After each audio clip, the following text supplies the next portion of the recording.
BPL এর সময়সূচি এখনো অজানা, তবে এখনই পড়ে গেছে ফিক্সিং এর কালো ছায়া। অভিযোগে আতশি কাচের নিচে নতুন আর পুরনোরা। বিপিএল কি আদৌ হলে এবছর ডিসেম্বরে নাকি সামনে বছর মে মাসে? সব মিলিয়ে বাংলাদেশ প্রিমিয়ার লিগের অস্তিত্ব এখনো সূচনাতেই পড়ে আছে। তবে এরই মধ্যে গণমাধ্যমগুলোতে উঠে আসছে মাঠের ক্রিকেটের অস্বচ্ছতা প্রসঙ্গে। প্রথম আলোর পর কালের কণ্ঠ প্রকাশ করেছে উদ্বেগজনক তথ্য। বাংলাদেশ এ দলের হয়ে অস্ট্রেলিয়া সফরে যাওয়া এক তরুণ ফাস্ট বোলারকে প্রস্তাব দেওয়া হয়েছিল আসন্ন বিপিএল এর নির্দিষ্ট নিয়ম মেনে খেলার জন্য। প্রস্তাবক ছিলেন তারই এক সাবেক সতীর্থ, যিনি গত মৌসুমে ঢাকার ক্লাব ক্রিকেটে একই দলের হয়ে খেলেছিলেন। শুধু দল পাইয়ে দেওয়াই প্রতিশ্রুতি নয়, 4 থেকে 5টি ম্যাচ বাইরের প্রেসক্রিপশন অনুযায়ী খেললে মোটা অঙ্কের অর্থ উপার্জনের পথও দেখান তিনি।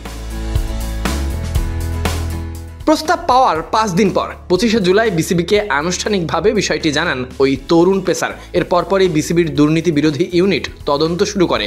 অভিযুক্ত ক্রিকেটারকে অনেক চেষ্টা করেও প্রথম দিকে পাওয়া যায়নি, ফোন ধরেনি। পরে ভিন্ন উপায় অবলম্বন করে যোগাযোগে রাজি করানো হয়। নির্দিষ্ট তারিখে সকালে তাকে হাজিরা দিতে বাধ্য করা হয়। প্রায় আধা ঘন্টা জিজ্ঞাসাবাদের মুখোমুখি হলেও ত্রিশার্ধ ওই বাহাতি স্পিনার অভিযোগ অস্বীকার করে চলেন। তিনি সবশেষ বিপিএলে ঢাকা ক্যাপিটালসের হয়ে খেলেছিলেন এবং ঢাকা প্রিমিয়ার লিগে তরুণ ওই পেসারের সতীর্থও ছিলেন।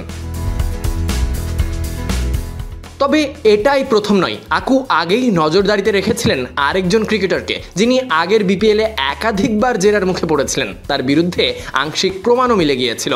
তবে রহস্যজনক চাপের কারণে তদন্ত এগোয়নি। স্বাধীন তদন্ত কমিটির প্রতিবেদনেও নাকি তা উল্লেখ ছিল। ওই ক্রিকেটার সবশেষ শ্রীলঙ্কা সফরে জাতীয় দলের সঙ্গী ছিল।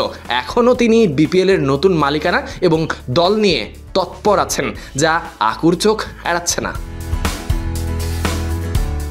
কালের কণ্ঠে উঠে আসা প্রতিবেদনে আরও প্রকাশ পেয়েছে, আগেরবার তদন্ত থেমে যাওয়ার আগেই দুজন হাই প্রোফাইল ক্রিকেটারের সংশ্লিষ্টতা প্রমাণ মেলে। একজন ছিলেন জাতীয় দলে খেলা অভিজ্ঞ ডানহাতি পেসার, যার বয়স প্রায় 35। আরেকজন ছিলেন শ্রীলঙ্কা সফরের ওই ক্রিকেটার। আকু তখন আইসিসির সহযোগিতাও চেয়েছিল, কিন্তু বোর্ডের শীর্ষ মহলের পরামর্শে তদন্ত যায় থেমে। তবে এবার বিষয়টি সরাসরি আইসিসির দুর্নীতি বিরোধী বিভাগে হস্তান্তরের উদ্যোগ চলছে। ঠিক এমন সময়ে ঢাকায় এসে পৌঁছেছেন বিশ্ব ক্রিকেটের নিয়ন্ত্রক সংস্থার দুর্নীতি বিরোধী ইউনিটের সাবেক প্রধান অ্যালেক্স মার্শাল। যদিও তিনি সরাসরি তদন্তে যুক্ত হচ্ছেন না, বিসিবির মিডিয়া কমিটির চেয়ারম্যান ইফতেখার জানান, উনি আমাদের দুর্নীতি বিরোধী বিভাগ কিভাবে আরও কার্যকরভাবে চলতে পারে, কতজন কর্মকর্তা প্রয়োজন এবং যারা দায়িত্বে আছেন তাদের প্রশিক্ষণ কিভাবে উন্নয়ন করা যায় সেই বিষয়ে সহায়তা করবেন। তবে প্রশ্ন থেকে যাচ্ছে, প্রশিক্ষণ এবং কৌশলগত সহায়তায় কি যথেষ্ট? বিসিবির ভেতরে সংশয় আছে, আগের বারের মতো তদন্ত থেমে গেলে কি হবে? জোয়ার জাল আরও বিস্তৃতি পেতে পারে। যদি সত্যি হয় তবে সাহসী করে তুলবে ফিক্সিং চক্রকে নিঃসন্দেহে। Sadiq Ahmed Sunny, BD cric time.